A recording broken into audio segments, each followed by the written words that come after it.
마음이 힘들 때 필요한 것이란 제목으로 하나님 말씀 증거하도록 하겠습니다.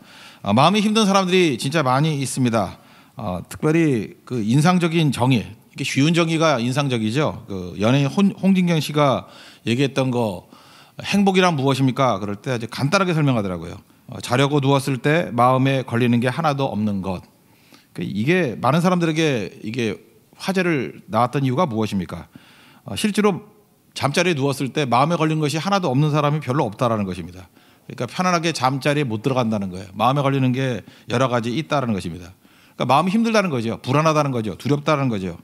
그리고 자꾸만 이렇게 잊으려고 해도 생각나는 것들이 있다라는 것입니다. 잠언 4장 23절 보니까 물론 지킬 만한 것 중에 마음 지키라 그러죠. 생명의 근원이 거기서 난다고. 그러니까 마음이 다 문제라는 것입니다. 마음이 병들어 있는 거, 그게 크나큰 문제라는 것입니다. 인생을 살다 보면 고된 일 맞을 때도 있습니다. 또 내가 비참해질 거야 라고 하는 전 절망적인 상황, 희망이 다 사라진 상황이 있다는 것입니다. 다 마음이 병이 드는 거예요. 현대인들만큼 이렇게 먹고 살기 좋아졌는데 우울증에 많이 걸린 사람들이 어디 있겠습니까? 좋은 집에 살고 있는데 그 안에 살고 있는 사람의 마음이 폐허가 돼가고 있다는 것입니다. 그래서 오늘 이 말씀을 듣는 것이 꼭 필요하다고 생각합니다. 마음이 힘들 때 꼭 필요한 게 무엇인가? 오늘 본문을 통해서 세 가지를 한번 살펴보겠습니다. 첫 번째는 하나님의 섭리에 대한 믿음이 필요하다는 것입니다. 섭리가 무엇입니까? 끝이 좋다는 거죠. 하나님께서 모든 걸 일하시고 합력하여 선을 이루신다. 그걸 믿는 것입니다. 오늘 본문을 보니까 가이사 아구스도 때 얘기라고 합니다. 최초의 황제죠. 그 시저의 그 양아들 아닙니까? 옥타비아누스. 이름을 아우구스투스 이렇게 붙이죠. 존엄자. 최초의 황제입니다. 로마 최초의 황제. 그래서 힘이 대단했습니다. 팍스 로마나가 이때부터 시작되잖아요. 로마의 평화, 뭐 지중해를 그 내같이 만들었던 사람이다. 근데 뭐 역사적으로 볼 때 대단하다 그러지만 실질적으로 그 당시 사는 사람들에게는 쉬운 일이 아니었습니다. 황제가 되고 난 다음에 인구조사했습니다. 여기는 호족이라 나오는데 인구조사 목적이 무엇입니까? 그 낭만적인 게 아니에요. 거기 사는 사람들은 힘든 겁니다. 두 가지예요. 세금 더 거두려고, 또 하나는 징집하려고, 군대로 끌고 가려고. 그러니까 당시에 최고의 세금은 인두세거든요. 그래서 인구조사하고 난 다음에 머리당 한 명씩 얼마 이렇게 세금을 냈습니다. 세금이 굉장히 과중했습니다. 세금 못 내서 힘들어하는 그런 상황이 되었다라는 것입니다. 또 징집이죠. 그 아들 나오면 다 들어가서 군대 들어가서 뭐 죽을 상황에 놓이지 않습니까? 그래서 인구조사를 별로 안 좋아하는 사람들이 많습니다. 특별히 중국 같은 데 그랬잖아요. 한 자녀 낳기 운동을 했죠. 그래서 두 자녀 낳으면 벌금을 내기 시작했습니다. 그랬더니 뭐 대도시에서야 문제가 없겠지만 지방도시나 또 시골 같은 데는 그 등록을 안 하는 거예요. 그래서 중국이 한동안에 그 등록 안 한 인구가 1억이래잖아요. 그죠? 등록 안 한 인구가. 왜냐하면 돈 내기 아까워가지고 등록을 안 한대요. 그래서 이게 죽어도 살아도 뭐 알지 못하는 그런 일이 벌어지게 된다는 것입니다. 그러니까 뭐예요? 일반 백성들은 피곤하다는 거죠. 일반 백성들이 참 힘들다라는 것입니다. 이 호적 왜 했습니까? 인구조사 왜 했어요? 그 아우구스투스의 그 마음에 그 일종의 욕심이죠. 욕심. 자기 목적을 이루려고. 그냥 세금 더 많이 거두고 이 가이사의 욕심이죠. 그리고 자기 목적을 이루겠다고. 그런데 사실은 이 힘든 상황 속에서 우리는 괴로워합니다. 하나님 살아계신다 그러는데 왜 내 인생에 자꾸 이렇게 어려움이 가중이 되는 것입니까? 이렇게 한탄할 때가 있다라는 것입니다. 오늘 1절과 2절 한번 읽어보겠습니다. 시작. 그때 가이사 아구스도가 영을 내려 천하로 다 호적하라 하였으니 이 호적은 구레려가 수리와 총독이 되었을 때 처음 한 것이라. 여기 요셉과 마리아는요, 갈릴리, 그러니까 북쪽이죠. 북쪽 갈릴리 나사렛에서 살고 있었습니다. 그러니까 남쪽 밑에가 사마리아가 있고 그 더 남쪽이 유대잖아요. 유대 베들레헴까지 갈 이유가 없지요. 그리고 마리아는 만삭이 됐는데, 만삭이 된 여자 요즘에도 뭐 비행기 타고 다녀도 힘든데 이렇게 뭐 걸어서 가야 되는 거 아닙니까? 이거 가기가 쉽지 않죠. 이게 왜 가게 됐습니까? 억지로 가게 된 거예요. 자기 그 고향이라 그러죠. 여기 다윗의 동네니까 다윗의 후손 아니에요. 그러니까 베들레헴에 가가지고 호적하라. 그래서 억지로 간 것입니다. 사실 못 살게 구는 거죠. 지독한 거죠. 여러분 인생을 살다 보면 이럴 수 있습니다. 내가 원하지 않는데 지독한 놈 만나가지고 정말 힘든 일 당할 때가 있어요. 그리고 억지로 하기 싫은 거 막 하게 될 때도 있다라는 것입니다. 그럼 이게 우연이냐는 거예요. 절대로 우연이 아니죠. 왜 이런 일이 벌어졌습니까? 이게 있어야만 이게 하나님의 뜻이 이루어지는 거죠. 그 내용이 뭐냐? 그 예수님이 베들레헴에서 태어나야 된다라는 것이 예언되어 있지 않습니까? 구약 미가서 5장 2절 보면 베들레헴 에브라다야 너는 유다 족속 중에서 작을지라도 이스라엘을 다스릴 자가 내게서 내게로 나올 것이라. 그의 근본은 상고에 영원에 있느니라. 그러니까 예수님이 베들레헴에서 태어난다는 거죠. 이게 언제부터요? 영원 상고 쪽부터 하나님께서 만세전에 예정하신 것이다. 그러니까 이 미가서 5장 2절의 말씀을 이루기 위해서 하나님께서 그 시저의 마음을 가이사의 마음을 갖다가 움직여서 호정내게 만들고 그리고 가게 만들었다는 것입니다. 그러니까 우리 인생 가운데 이런 일이 얼마나 많겠어요. 아니 도대체 이 세상이 미쳐 돌아가나? 왜 이런 일이 벌어지지? 왜 내게만 이런 일이 벌어지지? 그 하나님의 뜻을 이루기 위한 하나님의 움직임일 수도 있다는 것입니다. 그래서 믿는 사람은요 좀 초연할 필요성이 있습니다. 이게 뭐 억지고 이게 지독한 놈 만났다 이런 생각이 아니라 그걸 하나님이 다 활용하신다는 거예요. 오늘 그 내용을 보겠습니다. 3절부터 7절까지 읽겠습니다. 모든 사람이 호적하러 각각 고향으로 돌아가매 요셉도 다윗집 족속이므로 갈릴리 나사렛 동네에서 유대를 향하여 베들레헴이라 하는 다윗의 동네로 그 약혼한 마리아와 함께 호적하러 올라가니 마리아가 이미 잉태하였더라. 거기 있을 그때 해살날이 차서 서다들라 강보로 싸서 구유에 누였으니 이는 여관에 있을 곳이 없음이러라. 그러니까 황제는 자기 욕심 때문에 명령 내린 것 같이 보이지만 자기는 또 왜 그거 하는지도 몰랐을 거예요. 근데 하나님께서 그것을 활용하셨다는 거죠. 그러므로 우리가 이 땅을 살아갈 때 제일 힘든 사람이 누구냐 하면 내가 이해 납득 공감해야만 순종하겠습니다. 이런 사람 되게 힘들어요. 그러니까 이해 납득 공감 안 해도요. 하나님의 그 뜻이라 그러면 그냥 말씀이라 그러면 가고요. 또 하나님께서 내 인생을 주관하시는데 내 삶을 이렇게 이끌어 가시잖아요. 그러면 뭔가 하나님의 뜻이 있겠지. 이루어지겠지. 그리고 따라가는 게 되게 중요하다는 것입니다. 인생 억지로 사는 게 아니에요. 믿음 안에서의 삶은 하나님의 인도하심을 받고 따라가는 인생이라는 것입니다. 우리는 너무 시간도 좁게 생각을 해요. 그래서 내가 생각하는 시간 안에 이루어져야 된다고 생각하는데 지금도 12월 아닙니까? 이제 뭐 며칠 안 남았잖아요. 뭐 금전 안에 뭐가 이루어져야 되는 게 생각하는데 그렇지 않아요. 하나님의 뜻은요. 하나님의 때에 이루어지는 거예요. 내 뜻은 내 때 이루려고 잠깐 그러니까 문제가 되는 거죠. 섭리라는 게 뭡니까? 하나님의 뜻에 이루어진다는 거예요. 하나님의 시간에. 그 5만 번 기도해서 5만 번 기도 응답받았다는 조지 밀러가 그 뭐 일대기 보면 그런 거 있잖아요. 자기가 친한 친구 전도를 놓고 5명 놓고 기도했대요. 근데 뭐 3명은 살아있을 때 전도해서 다 예수 믿게 됐고 한 사람은 그 조지 밀러 마지막 설교라 그러죠. 마지막 설교 때 그 말씀 듣고 믿었대요. 이제 하나 남았잖아요. 이제 죽고 난 다음에도 안 믿었어요. 근데 이 친구가 장례식도 안 왔는데 죽었던 그 해에 주변 사람들이 쭉 얘기를 하는 거예요. 조지 밀러가 52년 동안 기도했다고. 근데 5명 중에 4명은 다 믿었는데 너만 안 믿는다고. 이상하게 그 얘기를 듣고 또 막 와닿는가 봐요. 그리고 또 믿기 시작했어요. 참 이상하죠. 죽고 난 다음에. 그러고 난 다음에 이 사람이 이 5번째 사람이 지독한 사람이죠. 마지막까지 안 믿는 사람 아니에요?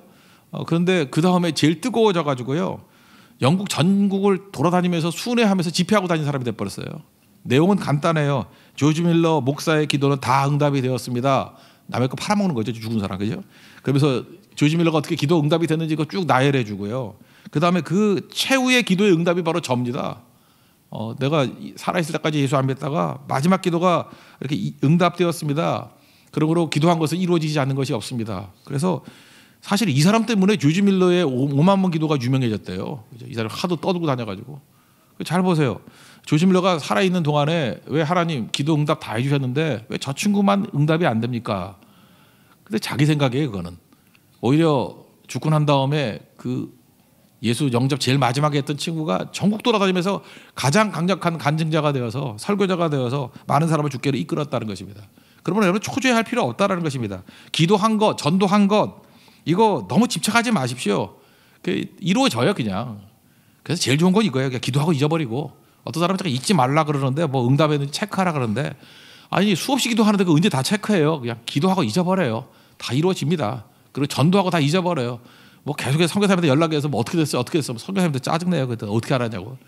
그죠? 뭐 언제 뿌려놓고 뭐 언제 거둔다 그러겠습니까? 잊어버리는 게 중요하다는 거예요. 왜? 주가 일하시기 때문에. 하나님의 섭리를 믿고 의지하면 절대로 넘어지지 않는다는 것입니다. 많은 순간에 우리는 나를 드러내려고 너무 인생을 사는 것 같아요. 나를 드러내 억지로. 그 SNS에 보면은 뭐 자기가 뭔지 잠깐 증명하려고 하는데 우리는 인생의 목적이 나를 증명하는 게 아니고 하나님을 드러내는 인생 아닙니까? 그러니까 하나님이 어떻게 드러나죠? 심지어 우리의 선을 통해서도 드러나지만 주변에 있는 악을 통해서도 하나님의 능력은 다 드러나게 된다라는 것입니다. 이 출애굽기 한번 보십시오. 바로 왕이 10가지 재앙을 맞을 때까지 계속 거부하잖아요. 그죠? 완악하잖아요. 강팍하잖아요. 근데 그 10가지 그 10번의 완악함을 통해서 하나님께서 열 번의 영광 받으시는 거 아니에요? 하나님 얼마나 살아계신 분인지를 알려지는 거 아닙니까? 그래서 악이 있다고 나쁜 게 아니에요. 우리를 이렇게 방해하고 핍박하는 사람이 있다 그러면 그걸 통해 하나님이 또 일하시겠군 이렇게 생각하는 거예요. 그 조지 밀러의 5번째 친구도 보십시오. 끝까지 저항하고 예수 안 믿고 그랬는데 그거 보세요. 그걸 통해서도 하나님 영광 드러내잖아요. 마지막에 보세요. 이렇게 긍정적으로 또 영광 드러내는 것들이 있지 않습니까? 얼마 전에 저는 이슬람의 IS, 이슬람ik 뭐 스테이트인가요? 이슬람 국가 그 뭐 테러하고 막 그러지 않았습니까? 왜 저런 걸 놔두나 그런 생각을 했는데 IS 때문에 이슬람의 실체가 다 드러났어요. 그죠? 원래 호의적인 생각을 갖고 있던 사람들도 이슬람이 뭔지 실체를 다 드러나게 된 거라고요. 숨겨진 것이 드러나지 않을 것이 없다 그러잖아요. 그렇죠? 예수님 말씀하셨잖아요. 숨겨진 건 다 드러난다고. 그러니까 심지어 이게 악한 것들을 통해서도 드러나야 될 것들은 다 드러나게 된다는 것입니다. 지금 전 세계에서 제일 큰 난민이라 그러면 시리아 난민이죠. 시리아가 내전이 벌어져 가지고 뭐 정부인의 반 정도가 난민이 돼 버렸잖아요. 그래서 왜 이렇게 하나님이 살아계시는데 이 잔혹한 일이 벌어지느냐. 근데 제가 최근에 그 어떤 아티클을 한번 보니까 시리아 난민이 몇백만 명이래요. 근데 그들이 원래 그 공동체에 있었으면은 그리스도를 영접 안 했을 건데 그 난민 캠프에서요 부흥이 막 일어나는데 부흥이 이슬람 사람들이 예수님 믿고 돌아오고 하는 일들이 벌어진다는 거예요. 그런 관점을 보면서 하나님께서 이들에게 어려움을 당했지만 이거 아니었으면 어떻게 구원받게 됐겠냐고. 그것도 뭐 수십만 명이 뭐 집단적으로 회심하는가 봐요. 모르는 일이에요. 그럼 우리가 당하고 있는 어떤 힘든 일들 분명히 잊지 마십시오. 이걸 고되고 힘들지만 마리아 입장을 놓고 보세요. 이거 애 임신했는데 그것도 뭐 그 성령으로 잉태한 거 아니에요. 이거 뭐 들키면 맞아 죽을 수도 있는 상황이고. 근데 갑자기 뭐 상황이 안 좋죠. 자기도 그렇고 호적령이 떨어져 가지고 북쪽에서부터 남쪽으로 아마 사마리아 통과 안 했을 거예요. 그 남들 가는 식으로 삥 돌아가지고 그 베들레헴까지 가려 그러면 얼마나 힘들었겠습니까? 가봤더니 또 다 그렇게 온 사람이 있어가지고 잠잘 때도 없어, 애 낳을 때도 없어요. 그래서 말밥통에다 애를 낳고 다 어려움이잖아요. 근데 이게 다 뭐예요? 그 속에 하나님의 섭리가 있었다고요. 우리는 안 그렇습니까? 우리도 마찬가지라는 거예요. 그 힘들고 어려울 때마다 하나님의 섭리의 손길이 있다는 걸 깨닫고 그걸 믿고 흔들리지 않는 하나님 백성 되기를 축원합니다. 또 한 가지는 마음이 힘들 때 필요한 게 뭐냐 하면은 낮은 마음이에요. 겸허한 마음. 이게 되게 중요한 거거든요. 이런 생각을 해봤어요. 천사가 하나님께서 제일 먼저 메시아의 탄생을 알린 곳이 그 알린 사람들이 목자들 아닙니까? 그런 생각 안 해봤어요. 왜 목자들에게 제일 먼저 알렸나? 목자들에게. 이유가 뭘까? 가장 낮은 마음의 사람들이기 때문에 그렇습니다. 당시에 목자들은요 천시당한 사람들이었습니다. 왜 그러냐면 목자들은 이 바리새인이나 제사장들이 보건대 율법을 지킬 수 없기 때문에 그래요.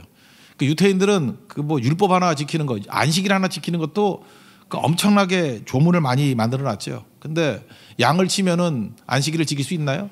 거기 보면 지팡이도 못 들겠어요. 지팡이 못 들고 어떻게 양들이 이끌어가겠어요? 물 주는 것도 못 주겠어요. 그 물 못 먹고 죽어가는 양이 있으면 물 안 주겠어요? 그러니까 실제로 일하는 사람에게 있어서 이 양을 치는 사람에게 있어서는 그 자기들이 만들어 놓은 그 바리새인들이 만들어 놓은 그 조문 다 지킬 수가 없다고. 그러니까 지킬 수 없는 거를 만들어 놓고 지키라 그러니 이게 나쁜 사람들이죠. 그래 놓고 못 지켰다고 멸시하는 거예요. 무시하고. 심지어 어떤 기록에 의하면요 목자들은 법정 증인 효력이 없대요. 증인도 되지 못할 정도로 아주 천시받는 그런 사람들이었다라는 것입니다. 근데 11절 보니까 뭐라고 나오냐? 너희를 위하여 구주가 나셨으니 그렇죠. 가장 힘들어하는 사람들을 위해서 예수님이 이 땅에 오셨다 이렇게 얘기를 합니다. 죄인을 위해서 오신 거예요. 약한 자를 위해서 오신 거예요. 그러므로 우리가 약하고 힘들 때 그때 사실 그때 예수님이 그걸 위해서 오신 거라고 생각하면 틀리지 않죠. 이사야 61장 1절 보니까 메시아가 오신 목적이 뭐예요? 가난한 자를 위해서 왔다 그러고요. 또 하나는 뭐죠? 마음이 상한 자, 또 포로된 자, 갇힌 자. 그래서 그 모두 슬픈 자를 위해서 위로하러 오셨다 이렇게 예수님 말씀하십니다. 그러니까 우리가 언제 예수님을 만날 수 있느냐? 낮은 마음에 놓였을 때 그때 주를 만날 수 있다는 것입니다. 그러니까 여기에 목자들은 당시로 볼 때 지금식으로 표현하면 루저들이에요. 낙오자들. 그렇지만 이들은 원망좌절하지 아니하고 그저 이렇게 낮은 마음으로 있으니까 찾아오시는 거죠. 오늘 여러분들 혹시 제일 힘든 사람들 있지 않습니까? 나 상황이 너무너무 힘들어요. 예수님 만날 때예요. 높은 마음에 있을 때 예배를 아무리 많이 들려도 예수 오래 믿어도 주님 만난 체험이 별로 없습니다. 그런 분들이 있죠. 근데 갑자기 병이 들거나 갑자기 뭐 이렇게 상황이 안 좋아지는 분들이 있죠. 뭐 실직을 당했거나 뭐 여러 가지 이유들이 있죠. 뭐 큰 아픔을 당했거나 그럼 낮은 곳에 있을 때 주님 만나는 거라고요. 그게 오히려 기회가 될 수도 있다는 것입니다. 그래서 이 땅에 오직 주밖에 없습니다. 그거를 믿고 의지하게 된다라는 것입니다. 제가 지금 겸허라 그러는데 겸손이라는 단어하고 겸허라는 단어를 그 이승 박사 같은 사람은 이걸 좀 분리를 했더라고. 국어사전 보니까. 저는 그것도 의미가 있다고 생각해요. 겸손은 다른 사람과 비교해서 낮아지는 걸 겸손이라 그런데요. 근데 겸허는 하나님과 비교해서 나타나는 현상이래요. 그러니까 겸허는 뭐예요? 하나님 앞에서죠. 그러니까 하나님 앞에서 내가 약합니다. 나는 무력합니다. 나는 죄인입니다. 순종하려는 마음이 있습니다. 그래서 하나님 앞이니까 무슨 욕심 부릴 것도 없잖아요. 그죠? 자기 약함을 인정하고 미워하지도 않고 그리고 머리를 들지 못하는 거. 그게 겸허라는 거, 겸허. 그래서 크리스찬들은 겸허를 써야 된다. 뭐 또 의미가 있다고 생각해요. 무슨 얘기예요? 작다라는 거죠. 내가 하나님 앞에서 작다라는 거. 그런 사람이 주님 만나는 것이 된다는 것입니다. 왜냐하면 하나님께서 작게 오셨잖아요. 아기로 오셨잖아요. 아기 예수님으로 오셨잖아요. 우리가 보통 크신 하나님 그러면 누구나 다 이해합니다. 하나님이 크시다 그러는데 모를 사람이 누구예요? 전지, 전능, 무소, 부재 이런 거 다 이해하죠. 이해 못하더라도 뭐 하나님은 세다. 그걸 뭐 이해 못할 사람이 누가 있어요? 근데 기독교에서만은 뭐냐면 하나님은 작으시다. 작은 자의 하나님이에요. 작은 자의 하나님. 이게 쉽게 받아들이지 못합니다. 아기로 오셨다. 연약함으로 오셨다. 그러니까 예수님 당시에도 보면요. 왕이나 바리새인이나 제사장들은 예수님 못 만났어요. 왜냐하면 너무 작은 분으로 오셨으니까. 그죠? 아기일 때도 작았지만 예수님 보니까 초라해 보이거든. 그렇잖아요. 그 뭐 거지들 같이 12명 끌고 다니고. 그러니까 이게 초라해거든. 세리하고 죄인들하고 밥 먹고 초라해 보이거든. 그러니까 못 만나는 거예요. 그러니까 여러분 잊지 마세요. 자기를 크게 여기면요 절대로 주님을 못 만납니다. 지금도 자기를 크게 여기는 사람들 있죠. 나는 뭐 지식이냐, 나는 교양이냐, 나 같은 사람에게는 종교도 필요 없어. 뭐 종교라는 건 약한 자들이 찾는 자기 위로일 뿐이야. 나는 교양으로 필요해. 너무너무 크신 분들이 있어요. 교회에서도 큰 사람들 보면은 주님 절대 못 만나요. 보면은 교양으로 믿는 거지, 밥이나 먹고 가는 거지. 주님 만나는 체험이 없다라는 것입니다. 여러분 보면 이런 말투도 이런 게 있죠. 뭘 봐도 맨날 별로다 그런 사람이 별로다. 뭐 교회도 돌아다니면서 이 교회는 별로야 이러고. 어떤 게 좋은 교회인가요? 뭐 크고 웅장하고 막 오케스트라 있고 막 이러는 거. 그럴 때 그 좋다 그러고. 그다음에 뭐 모여서 오늘 저녁에도 우리 뭐 공연이 있죠. 뭐 아이들도 공연이 있고 하는데 보고 난 다음에 이거 별로다. 이거 뭐 교회가 수준이 떨어진다느니 뭐 이런 소리예요. 다 뭐예요? 마음이 못 파서 있어 그래요. 그 가운데 표현할 때 자기 신앙을 표현할 때 하나님의 임재 같은 것을 본다 그러면 그런 말 할 리가 없겠죠. 다 뭐예요? 마음이 높아져 있기 때문에. 우리 성탄절도 이제 뭐 이틀 남았는데 우리 하나님 앞에서 우리가 어떤 마음 가져야 되느냐? 목자 같은 겸허한 마음 가져야 예수님 만납니다. 예수님 만나야 우리가 다 일어설 수 있다라는 거예요. 우리가 제일 필요한 게 영광이거든요. 하늘의 영광. 영광은 주님의 임재가 있을 때 꼭 나타나는 현상이에요. 또 하나는 평화. 언제 평화가 임해요? 낮은 자리에 있을 때 주님이 만나 주시거든요. 그때 평화가 임해요. 평화가 없는 게 다 우울증이고 공황장애고 그런 거 아니에요? 마음의 평화 아니에요? 그러니까 낮은 자에 놓였을 때 주님 찾아와 주시고 그때 진정으로 영광을 맛보고 평화를 맛보게 된다는 것입니다. 오늘 8절부터 14절까지 한번 읽겠습니다. 시작. 그 지역의 목자들이 밤에 밖에서 자기 양떼를 지키더니 주의 사자가 곁에 서고 주의 영광이 그들을 두루 비침에 크게 무서워하는지라. 천사가 이르되 무서워하지 말라. 보라 내가 온 백성에게 미칠 큰 기쁨의 좋은 소식을 너희에게 전하노라. 오늘 다윗의 동네에 너희를 위하여 구주가 나셨으니 곧 그리스도 주시니라. 너희가 가서 강보에 쌓여 구유에 누워 있는 아기를 보리니 이것이 너희에게 표적이니라 하더라. 호련히 수많은 천군이 그 천사들과 함께 하나님을 찬송하여 이르되 지극히 높은 곳에서는 하나님께 영광이요 땅에서는 하나님이 기뻐하신 사람들 중에 평화로다 하니라. 세 번째로 마음이 힘들 때 필요한 게 뭐냐 하면은 영접하고 전달해 주는 거예요. 받아들이고 전달해 주는 거. 주께서 알리신 바 이루어진 것을 보자. 그리고 그들이 빨리 갔대요. 목자들이. 그래서 이들이 베들레헴으로 뛰어갔습니다. 천사가 말한 것을 다 전하겠다. 그런 마음을 가졌다는 것입니다. 참 낮은 마음이죠. 단순한 사람이에요. 영접하는 게 되게 중요한 거죠. 영접하는 거. 그냥 천사가 그렇다 그러면 의심도 안 하고 그냥 다 받아들이잖아요. 사가랴 같은 사람은 어땠어요? 그냥 이게 말이 안 된다 뭐 이러고 그냥 그럴 수 없다 그러고 의심하고. 그러니까 이게 높은 마음이 문제라니까요. 낮은 마음이 있으면 그냥 그대로 받아들이잖아요. 그래서 신앙에 있어서 중요한 게 원래 그 앵글로색슨 그 켈트족들은요 그 언어가 무식했대요. 그 뭐 게르만들이 뭐 노르만이고 그런데 그 사람들이 뭐 언어가 좋을 리가 있나요? 근데 예수 믿고 난 다음에 언어가 거의 50% 이상이 수동태로 바뀌어버렸대요. 이 영어 보세요. 수동태가 많잖아요.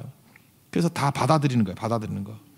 실제로 보면요, 우리는 불을 일으키는 게 아니에요. 이렇게 예배 드리면 불이 임하는 거예요. 여러분, 내가 하는 게 아니에요. 불이 임하는 거예요. 불이 임하면 그 감당 못합니다. 불붙은 인생이 돼버리고요. 말씀도 내가 말씀을 갖다가 이렇게 주장하는 게 아니고요. 말씀에 붙잡힌 바 되는 거예요. 그러니까 예레미야 20장 9절 같은데 그러잖아요. 하나님 말씀이 내게 임하니까 마음이 불붙는 것 같아서 견딜 수가 없다고. 그래서 전하는 거지 뭐 억지로 하는 게 아니라는 거예요. 기독교는 그런 겁니다. 그냥 하나님께서 일하시는 거예요. 그래서 불이 붙는 거고 말씀에 붙잡힌 바 되는 거고 그런 거예요. 그래서 다 수동태. 인생이 수동태라고요. 성령이 임하시는 거예요. 성령이 임하소서 그러는 거지 성령을 내가 붙잡고 다니는 게 아니에요. 그래서 그 신앙은 수동적이라고 패시브한 거라고요. 수동적인 거예요. 어느 정도로 패시브하냐면은 순환을 당할 때까지. 그래서 패시브에서는 게 패션이잖아요. 패션 오브 크라이스트. 그리스도의 순환. 죽기까지 수동태가 되는 거예요. 죽기까지. 죽으면 죽으리라 그러고 기다리고 있는 거예요. 하나님이 일하실 때까지. 그리고 받아들인 거예요. 다 받아들이니까 받아들인 사람은 그 다음 할 일이 뭐예요? 전하기만 하면 된다니까요. 전하기만 하면. 받지 못하는 사람이 전하지 못하는 거예요. 지금 전도 못하는 사람이 뭐냐 하면은 다 세상에 자기 같은 자 한다고. 안 받아들여요. 영접하지 않아요. 요한복음 1장 12절도 보니까 영접하는 자, 동의어가 뭐예요? 곧 그 이름을 믿는 자. 영접하는 자가 믿는 자라고요. 믿지 않으니까 하나님의 자녀가 되는 권세를 누리지 못하는 거예요. 그러니까 받아들인 거예요. 수동적으로 받아들이는 사람이 전할 수 있는 거예요. 왜? 다른 사람도 전하면 받아줄 거라고 믿기 때문에. 다 자기 같은 줄 알고 안 받아들여요. 그러니까 전할 게 없는 거죠. 전도 안 되는 분들 특징이 뭔지 알아요? 받아들이지를 못하는 거예요. 받아들이지 못하니까.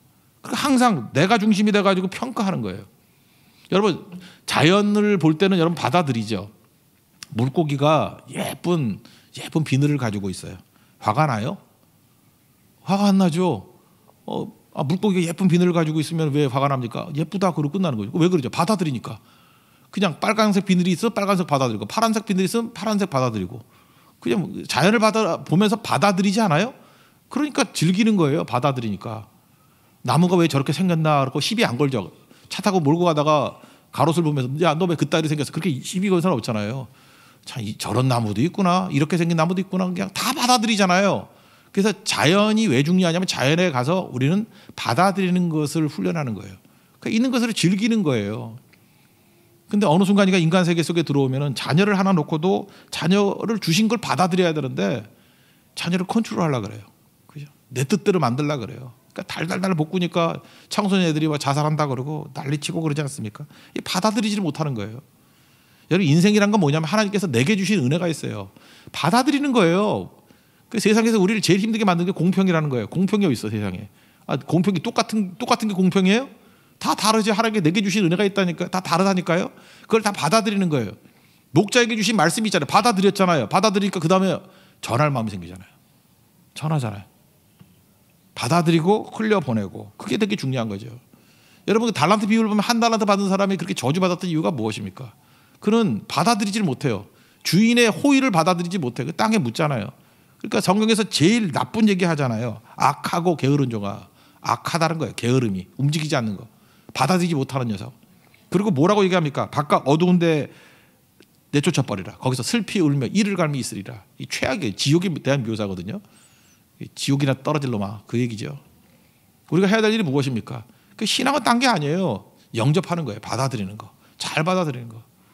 우리 젊은 여자애들도 어떤 여자분들이 인기가 좋아요. 우리 쭉 보니까 막나 이렇게 수용성이 좋은 애들이에요. 그죠? 이게 리액션이 좋고, 쌩글쌩글 웃고, 그래요. 막 웃어주고. 그거 다 좋아하잖아요. 그죠? 시큰둥해가지고 맨날 뭐, 그따위 소리를 한다 그러고 뭐. 그러니까 맨날 혼자 외롭게 지내고 또 이를 갈고 또. 그러니까 똑같아요. 바깥 어두운 데서 슬피 울며 이를 갈미 있으리라. 이렇게 돼버린다고요. 왜 웃어요? 그런 여자 만났는가 보죠? 예. 그러니까 중요한 게 그거라고. 이게 영접하고 흘려보내는 거. 이게 되게 중요하죠. 그래서 뭐든지 이렇게 감추면은 저주고요. 이렇게 흘려보내면 에너지를 얻습니다. 최고의 것을 얻을 수 있다는 거예요. 그러니까 우리 이렇게 결심해야 돼요. 우리 인생 가운데 마음이 힘들고 할 때 하나님께서 우리에게 주신 말씀들 그냥 받아들이세요. 그러면 그렇다. 그죠? 하나님께 주신 위로 받아들이세요. 그러니까 있는 그대로 다 받아들이라고. 시비 걸지 말고 왜 사람 갖고 그냥 시비를 걸어 뭐 이런 이제 마음에 선악과가 있으니까 그렇지. 내가 판단하지 말고 그냥 풍경으로 받아들이라니까. 다 풍경으로 받아들이면 그 다음에 좋은 것들만 흘려보내면 되잖아요. 받아들이고. 보세요. 목자 뭐 자기 인생에 나쁜 거 시비 안 걸잖아요. 그리고 하나님의 음성 들은 거를 전하고 다니잖아요. 그랬더니 새 힘을 얻죠. 오늘 15절부터 20절까지 읽겠습니다. 시작.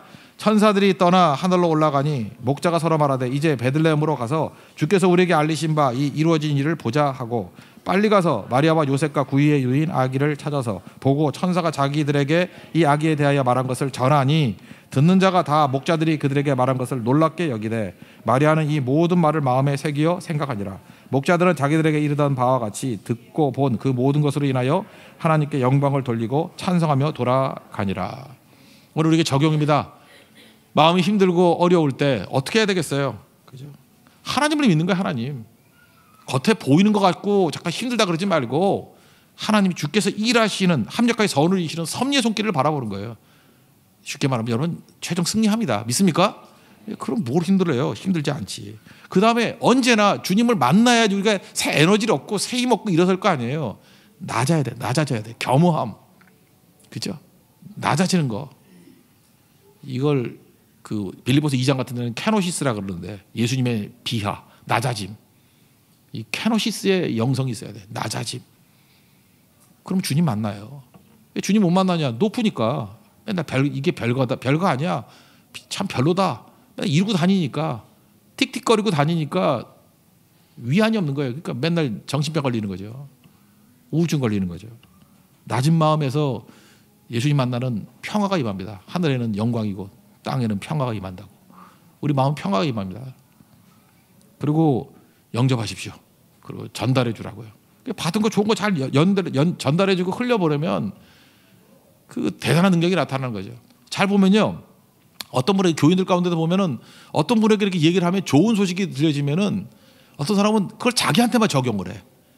그래서 나는 불행한데 저놈만 행복하네. 그래서 흘러가지가 않아요.